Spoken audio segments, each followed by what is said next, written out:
Ralph, for that warm introduction. He's exactly right. I may be leaving the United States Congress, but I'm not leaving the fight. I'm in it for the long haul, as you are too. God bless you all. So I'm grateful to be here. I'm sure the last couple of weeks you've all been following Hillary Clinton's book tour. It's been a tour de force, as the media has been telling us.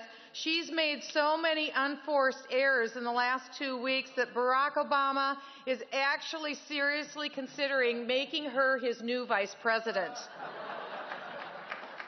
But believe it or not, Hillary Clinton and I actually do have a lot in common. Both of us were members of the United States Congress and have served there. We are both, as Ralph told you, the only two women to have ever participated in a presidential debate. She on the Democrat side, me 15 times on the Republican side, and I'm very proud of that. I made a distinct contribution in that effort because many of the men that were on the stage with me, believe it or not, weren't for the full-scale repeal of Obamacare. That was my signature issue, and by the time we were through this process, every one of the male candidates adopted that position, and I'm extremely proud of that. But probably most importantly, both Mrs. Clinton and myself are obsessed over by MSNBC by various reasons.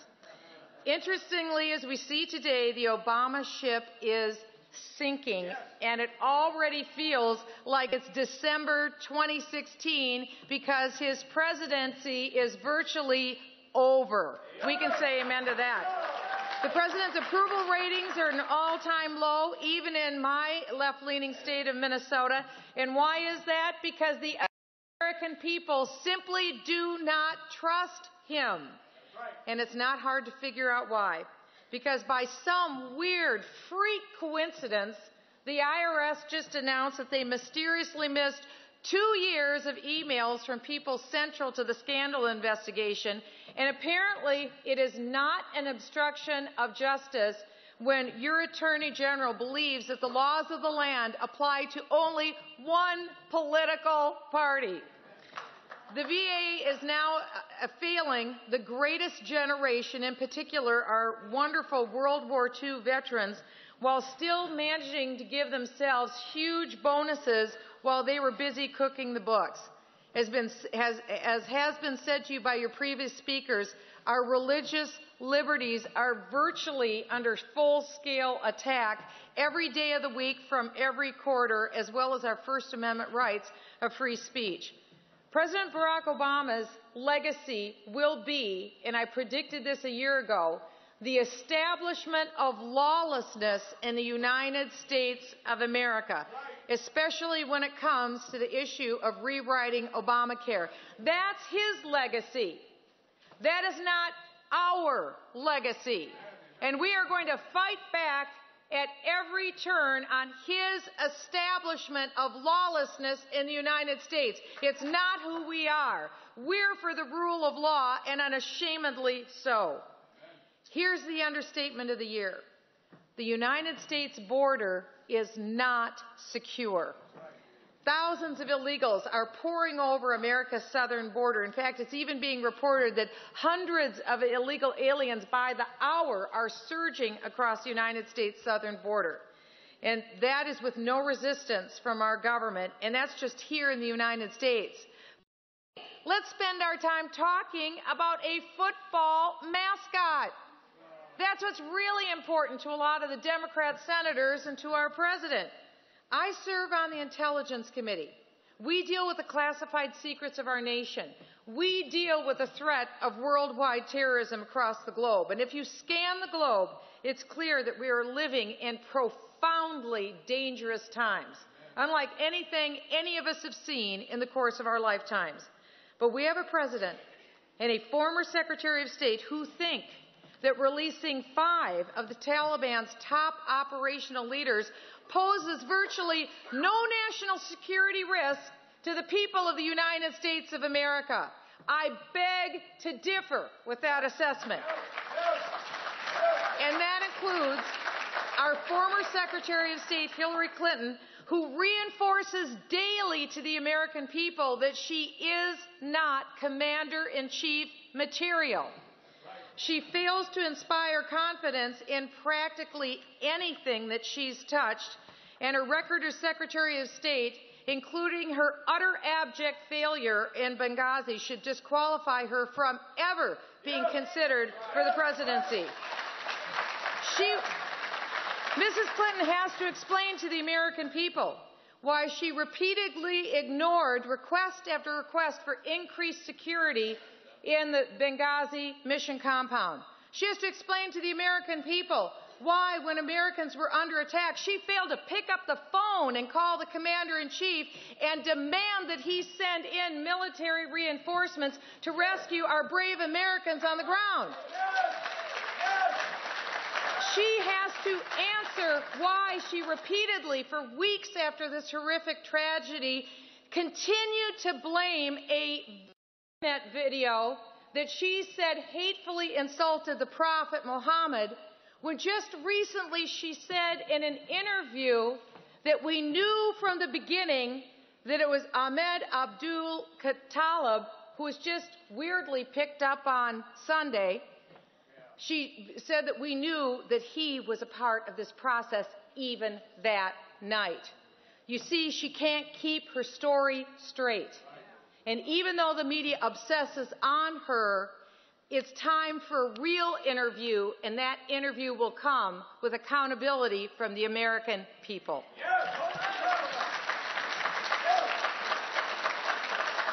But let's review where Hillary Clinton's foreign policy has gotten us today in the United States.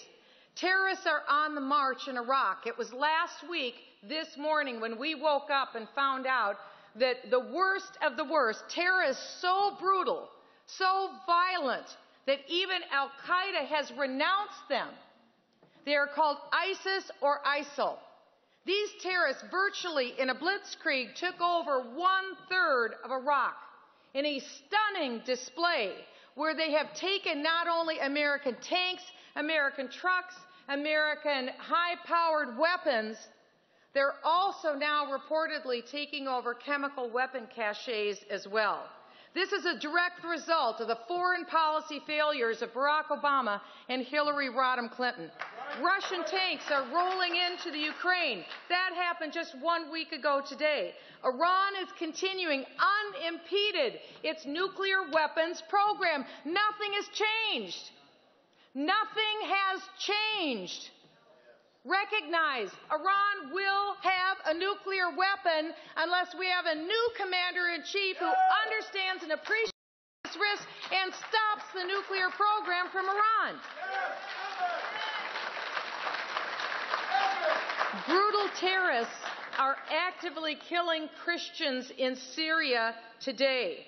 The Islamic terror organization Boko Haram is kidnapping and killing innocent women and children in northern Africa. And that's just the list of the horribles from just the last few weeks. You see, ideas have consequences. Decisions have consequences, and that's why elections matter.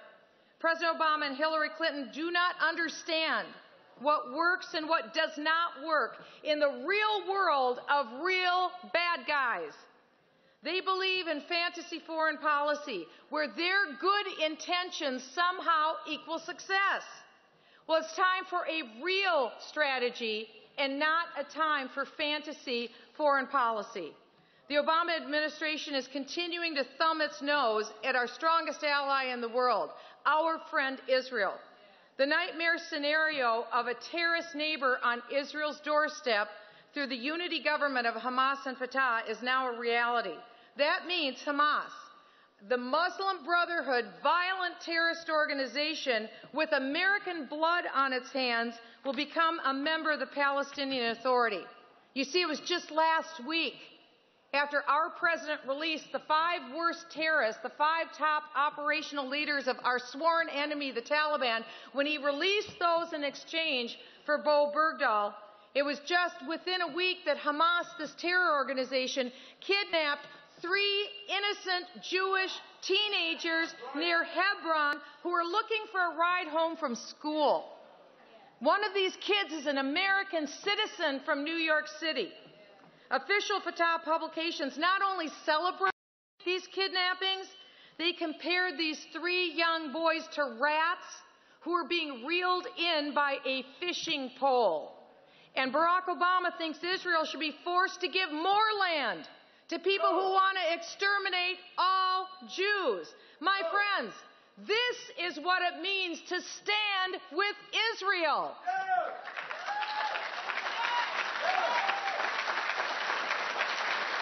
And quite simply, the United States of America cannot remain silent about the rise of anti-Semitism across the globe and even in our own backyard.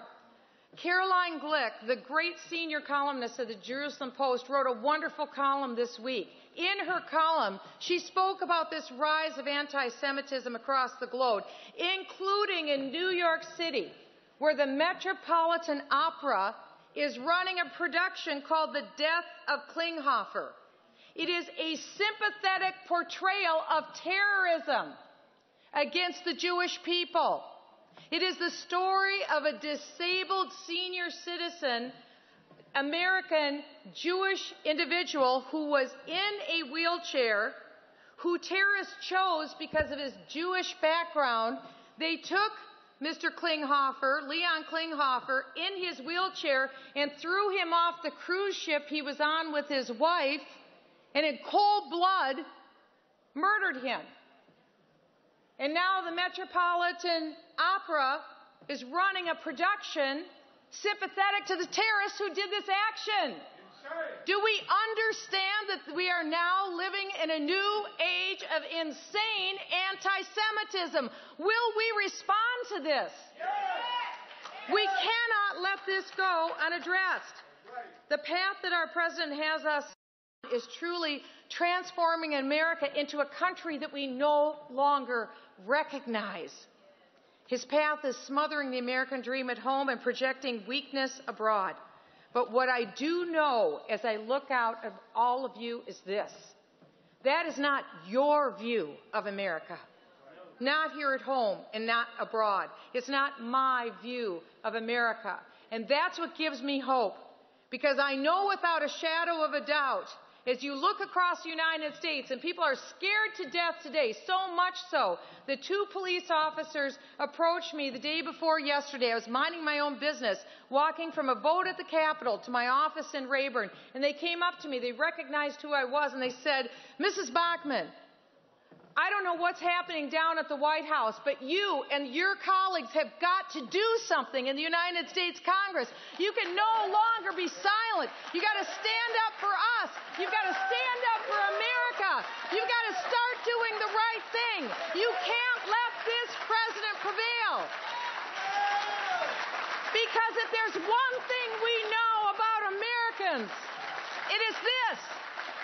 Americans love America. And they expect that the people that they worked and sweat to put in office will stand up for them and stand against the insanity that's coming out of the White House today. Will you do that? I will do that.